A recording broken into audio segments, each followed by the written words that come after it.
So yeah, I just want to ask all of you individually, really, what your own sort of career highlight of being in Martin's Wishbone Ash. I basically moved from London in 2013, and I think I got in touch with Tim, who I used to study a long time ago back in London. He came to do a session, and then when we showed up at the door, we suddenly go, God, I haven't seen you for 25 years. Anyway, so he basically told me that Martin was looking for a guitar player in 2015.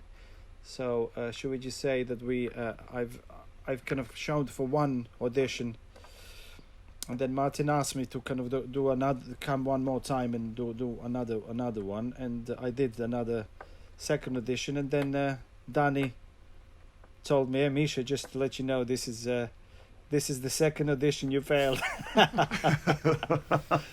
And you did. Yeah, and I did. Fail. Yeah, I think on that first kind of like, obviously playing with Martin, we just kind of obviously now feel like it's like a family. I mean, the band, we just really get along so well as a band. I think I don't know, it was like I showed up and I played the Pilgrim for the very first time. Not that I was extremely prepared for it, but anyway, I did kind of play some kind of solo, and then when we finished, Martin said to me, Andy Powell could never really kind of play in seven. So I suppose that was a compliment, that means like I could. Well, I was gonna say, I'm sure Andy failed his first audition, right? So I guess he did. Yeah. So, I failed too. So a good sign. I think the one was it the one we played under the bridge was recently. Was a really good gig. Great gig, yeah. And also playing, I think we did a gig in Greece in in Athens. The very first time we went there, it's like a really great atmosphere. Yeah, that's sort of like so those. I mean, there's obviously little gigs as well, but those kind of maybe. I what's the El Pie Club as well? Is it the El Pie Club? The El Pie Club, yeah. Yeah. I think on the gigs where you can feel the love from the audience, Mm-hmm. Like you kind of feel you're performing to a bunch of people that sort of like know the material so well, like super fans, and when you see the smiles on their faces, then it just feels so good. So yeah, I think Tim. Well, yeah, I've got so many really. This is probably the longest I think I've been, a member of a band. So it's kind of going back for so long now. But Japan was amazing. We flew over to Japan to do 2 shows in Tokyo, probably 3 or 4 years back now, and that was just amazing.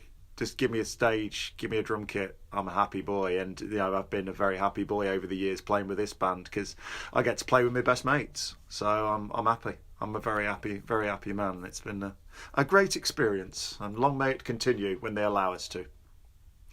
Mr. Wilson.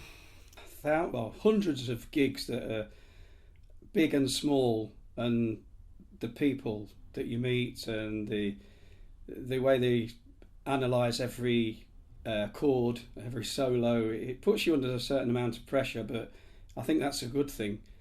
It does make you just drag a few more % out of your performance. We've been to some fantastic places, Greece, Tokyo, Mexico, the States as well. And that's what makes it so hard. This is the first year I don't think we've travelled. First year I haven't been outside the country. It's like, and also the food in Germany is another thing as well. Food in the dressing rooms in Germany. And the that beer. needs an honorary mention for that as well. Yeah.